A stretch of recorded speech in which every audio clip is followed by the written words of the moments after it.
അടുത്ത ദിവസം രാവിലെയാണ് പത്രോസ് തിരിച്ചെത്തിയത്. അദ്ദേഹം പോയതിലുമധികം ശാന്തനായിട്ടാണ് തിരികെ എത്തിയിരിക്കുന്നത്. എന്തെന്നാൽ കഫർനാമിൽ അദ്ദേഹത്തിന് നല്ല സ്വീകരണം ലഭിച്ചതായി തോന്നുന്നു.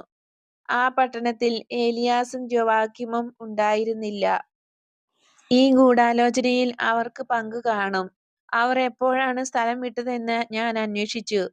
പശ്ചാത്തപിക്കുന്നവരായി സ്നാപക യോഹന്നാന്റെ അടുത്ത് പോയ അവർ ഇതുവരെയും മടങ്ങിയെത്തിയിട്ടില്ല.